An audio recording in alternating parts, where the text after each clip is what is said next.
सतगुरुदेव की जय। बंदी छोड़ कबीर साहिब जी की जय। बंदी छोड़ गरीबदास जी महाराज जी की जय। स्वामी रामदेवानंद जी गुरु महाराज जी की जय हो।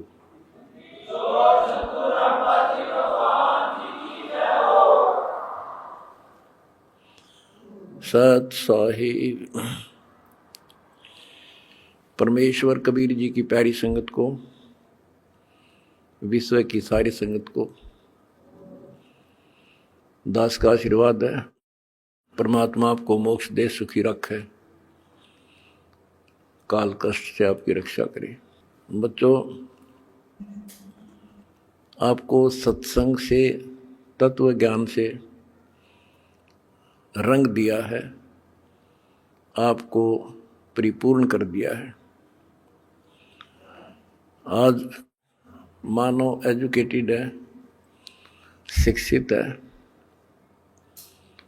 आसानी से समझ जाता है अच्छे और बुरे को। परमात्मा की विशेष श्रद्धा है।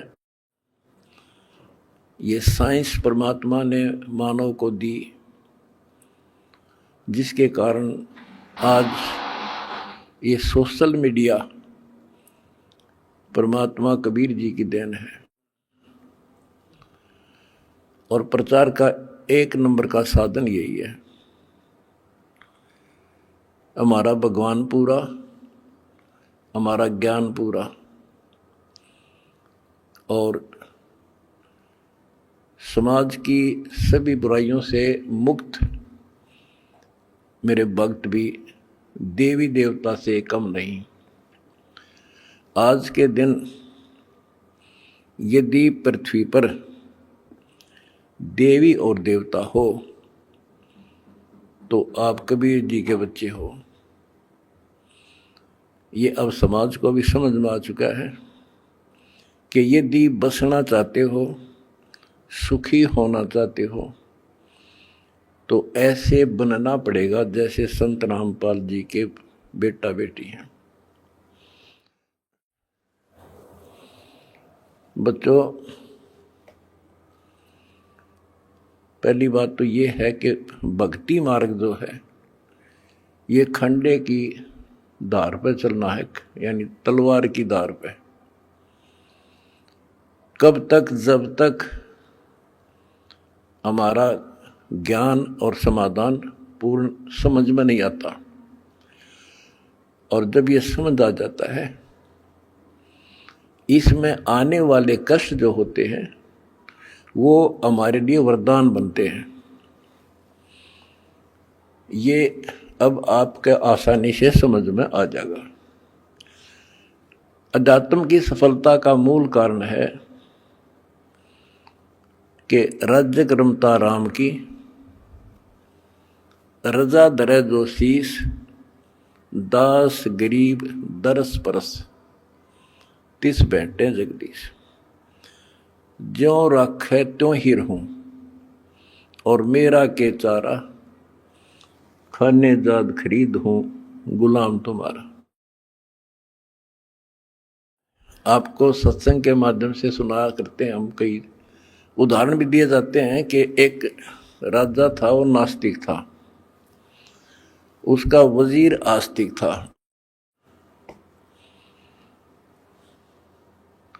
और भगवान पर विश्वास करने वाला था कि जो परमात्मा करता है वो अच्छा करता है। बहुत अच्छा हुआ। एक बार राजा अपनी तलवार को की धार चेक कर रहा था, खड़ा खड़ा। आसपास और भी मंत्री थे और वो आस्तिक मंत्री भी खड़ा था।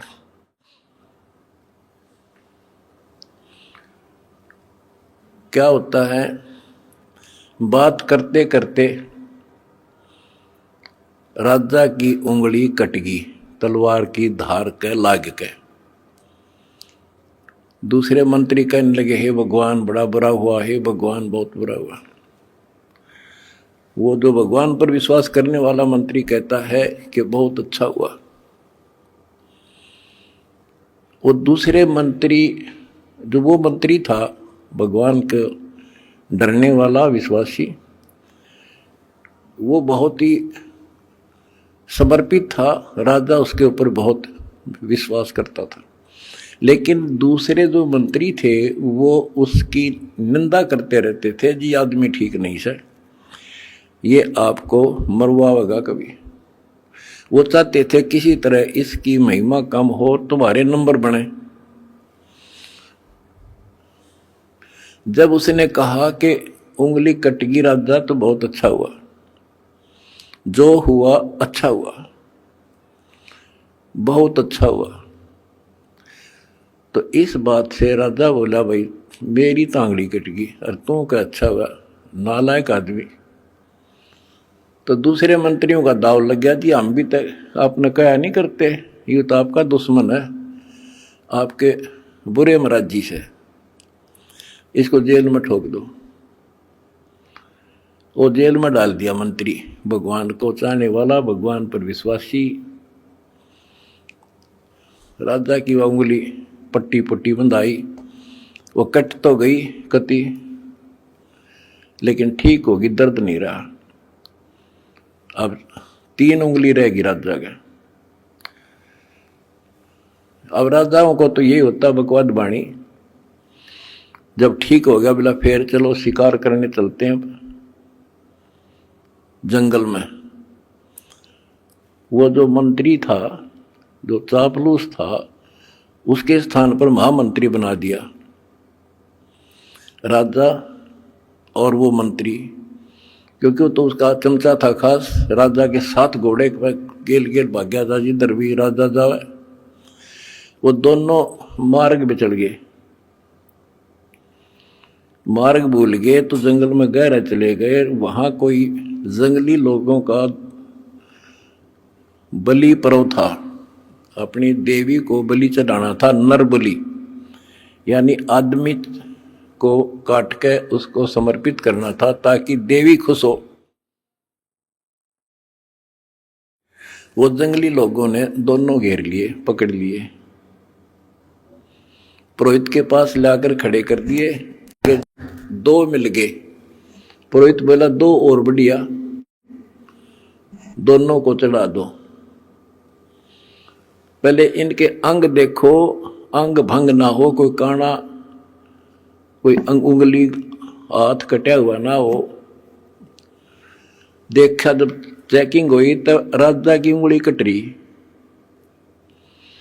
पुरोहित को बताया गया जी एक तो ठीक ठाक है, एक की एक उंगली कटी हुई है। वो बोला भाई वो डिफेक्टिव है, ये नहीं चढ़ेगा, इसको छोड़ दो, और इसको ये ठीक है, फिट है। और दूसरा जो चापलूस था मंत्री, उस भगत की रोज निंदा करा करता था, वो फंस गया और वो चढ़ा दिया बलि, राजा छोड़ दिया। अब राजा ने तो उस मंत्री की कोठरी का गबाट जाकर पीछा देखा, जिस जेल में वो रोक रखा था कोठरी में, उसको खुलवाया और उससे कौड़ियों मिला नो, अगवाई उस दिन आप ठीक को थे, अग बहुत अच्छा हुआ, जया मेरी उंगली ना कट्टी होती तो आज मेरी जान जानी थी। भाई मैंने आपको नाजायज तंग किया, माफ कर दे। बोला जी आप राजा, मैं मंत्री, मैं क्या माफ करूं, आप जो करो और कर लियो, पर एक बात बता, मेरी उंगली कट गई तो मेरे लिए तो अच्छा हुआ, पर आपको 6 महीने की जेल हुई, आपके लिए क्या अच्छा हुआ? मेरे लिए मेरी जान बच गई, क्योंकि मैं आपके साथ होता उस महामंत्री की जगह, आज मैं बलि चढ़ता। ये 6 महीना की जेल में मेरी मौत बच गई। तो बच्चों, परमात्मा जो करता है अच्छा करता है। इस 11 साल की तपस्या में क्या पता कौन सी करड़ाई टड़ी हो, और परमात्मा जो करता है वो अच्छा करता है। हमारे मन में कभी दोष से नहीं आया, ना सोचिए कि गलत हो सकता है। फिर विश्वास बिना भगवान नहीं मिलता।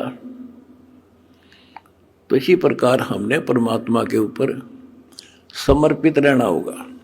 क्या होता है, जैसे 9 नकली दुकान है और एक असली होती है। इंसान नकलियों पे घूम घूम के ठग के और सबको एक आंख से देखता है, सारे इसे हैं। तो इसी प्रकार आज संत मार्ग के अंदर संतों की जो कथनी और करनी है उसमें बहुत अंतर है। इस करके समाज ने ज़्यादा से ज़्यादा गणी नहीं तो 50% समाज रिजेक्ट कर चुका है साधु संतों को। अपने हिसाब से चाहे कोई पत्थर पूज रहा है, चाहे कोई तीर्थ जा रहा है, वो कर रहा है। इसका कारण क्या है कि हमें परमात्मा का ज्ञान नहीं हुआ और परमात्मा से मिलने वाला लाभ हमें प्राप्त नहीं हुआ। जो भी हमने साधनाएं की,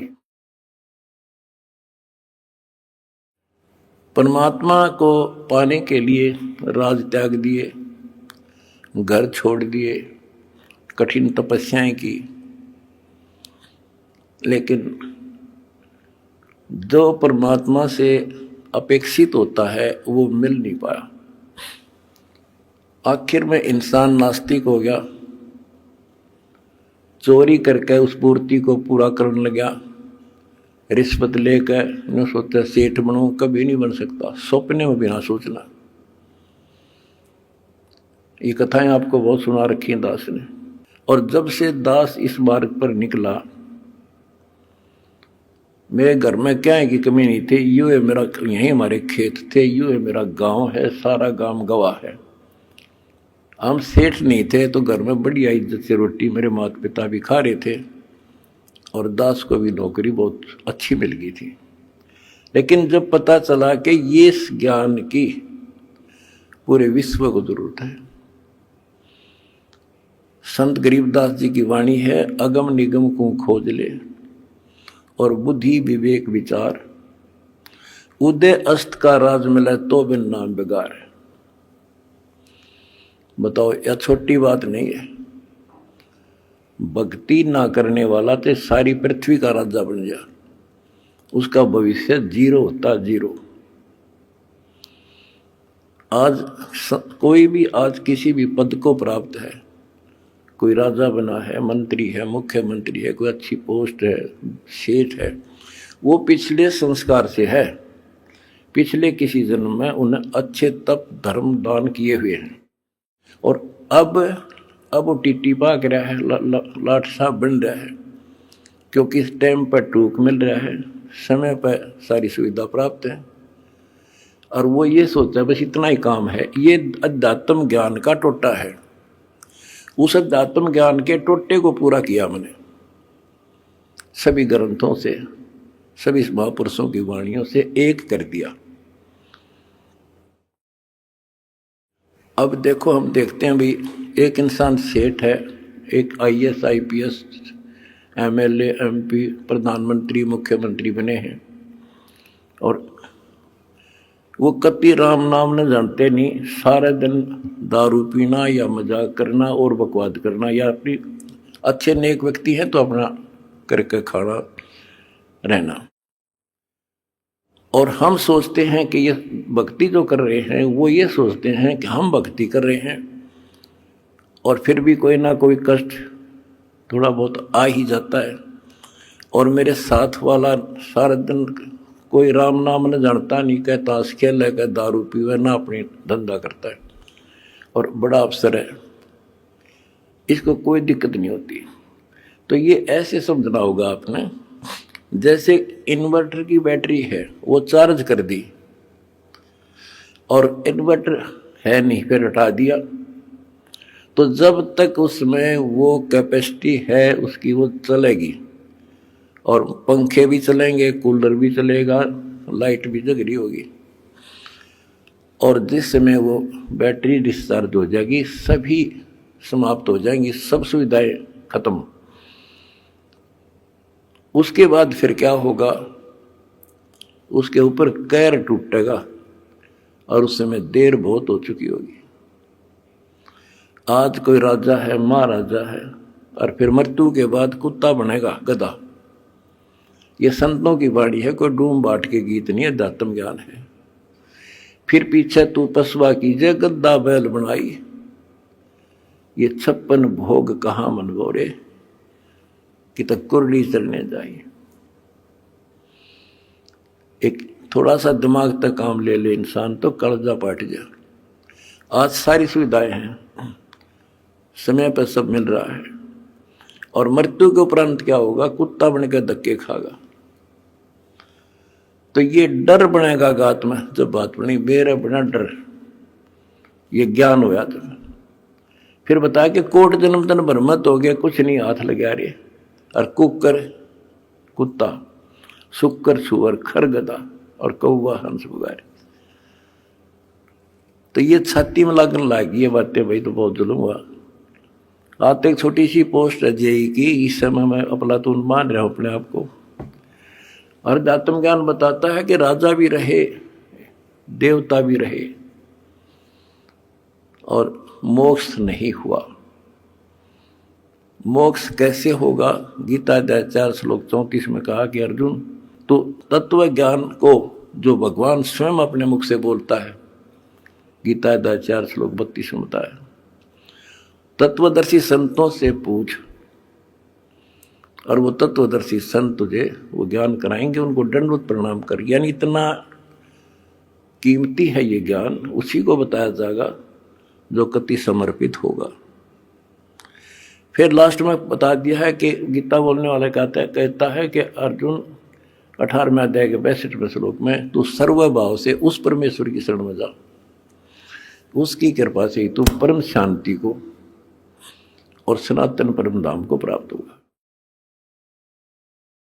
एक तो इसी ये बात क्लियर हो जाती है कि गीता ज्ञानदाता से कोई और है परम शक्ति, जिसकी भक्ति से परम शांति होगी और सनातन परम धाम सतलोक प्राप्त होगा, सत्य स्थान।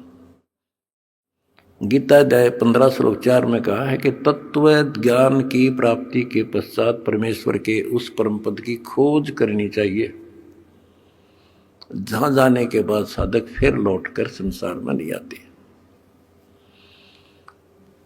तो उसके लिए हमने ये पाना है, उस परम पद को पाना है। कौन से परम पद को, जहां जाने के बाद फिर लौटकर नहीं आते, जहां परम शांति है, वो सनातन परम धाम है।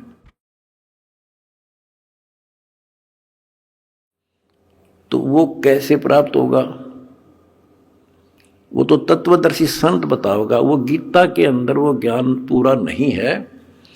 अगर गीता जी में ज्ञान पूरा होता तो लिख देते वो एक चैप्टर और, कि उस चैप्टर में पढ़ ले जो मैं उस परम अक्षर ब्रह्म की प्राप्ति का जो ज्ञान है। तो इसलिए वो तत्वदर्शी संत आज ये दास है। और मेरा निवेदन है सारी पृथ्वी के मानव से, दास ने एक पुस्तक लिखी है, 2-3 पुस्तकें हमारी मेन, एक तो ज्ञान गंगा है। इस ज्ञान गंगा को जो पढ़ लेगा जी ला के, उसकी 101 पीढ़ी पार हो जाएगी, 101 पीढ़ी।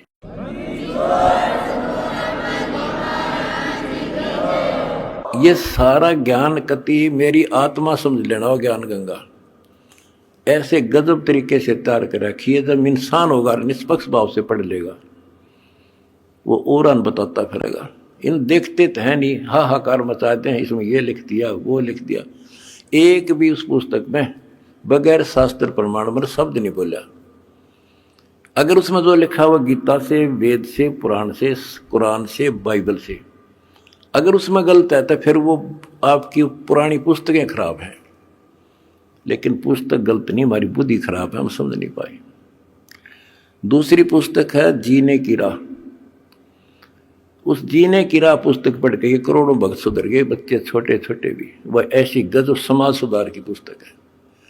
आज ये लिव एंड रिलेशन का जो आग लाग रही है लव मैरिज की, इस पुस्तक को पढ़कर कोई ना तो लव मैरिज करेगा और ना ही लिव इन रिलेशनशिप में रहेगा, ना बुराई करेगा, ना समाज के अंदर एक देवता बनकर रहेगा। ये ऐसी गजब की पुस्तक है और हम फ्री में देते हैं, कोई लालच नहीं।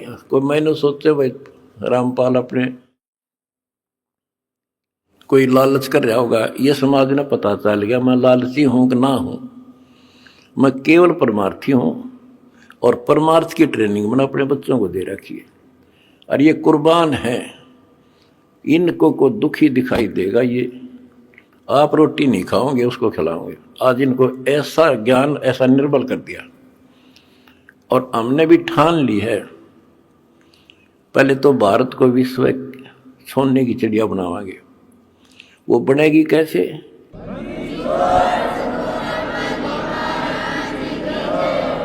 जीने के लिए अन्न की आवश्यकता है, अन्नदाता किसान है और किसान की कांच काट रखी। अब हम सबसे पहले मजदूर और किसान का डट कर साथ देंगे। कोई आपत्ति आवेगी या किसी को वैसे को किसी कारण से और समस्या आती है या मजदूर को, ये दो ही हैं जो आज दुखी हैं। और तीसरी बात होगी, अगर ये नाम से जुड़ जाएंगे तो हमारा काम हल्का हो जाए। भगवान सीधा कनेक्शन देगा, इनमें सीधा लाभ देगा। अब भगवान कहते नाम क्या करता है, भगवान क्या करता है। जैसे शुरुआत में हमारे गांव में लाइट बिजली नहीं होती थी और बिजली की तरह शुरुआत हुई लगवाने की, तो एक आधी जगह को एक्सीडेंट हो गया, इंसिडेंट न्यों पता लग गया भाई वहां बिजली ने पकड़ लिया, मर गया। तो उससे और डर बन गया लोगों के। हमारे गांव में बिजली की शुरुआत हुई, मैं जब जेई लगा ही था तब तक हमारे घर में बिजली नहीं थी, सन 1977 तक,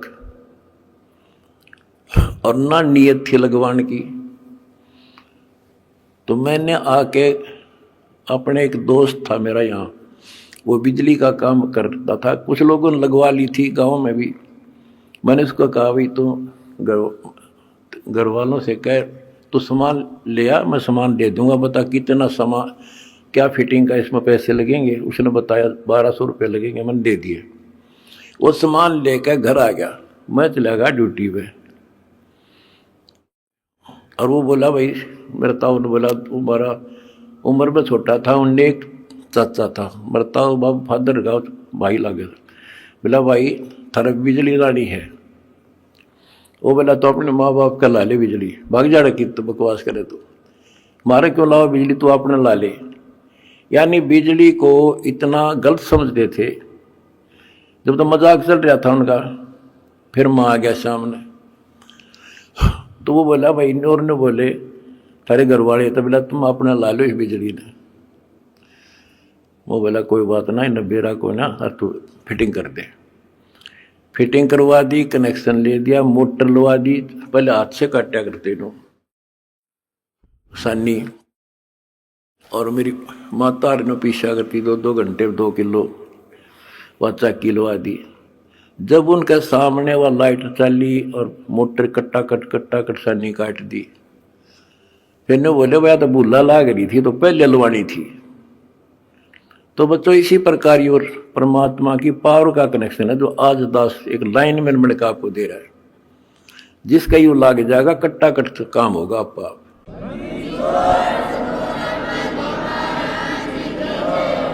ये करोड़ों भक्तों ने कनेक्शन ले रखे हैं, सारे के ठाठ कर रखे हैं, सबके चेहरा पर रौनक, कोई टेंशन नहीं आ सकती। पर भगवान की भक्ति खा के देश में समस्या आती रही और धन का टोटा हो गया।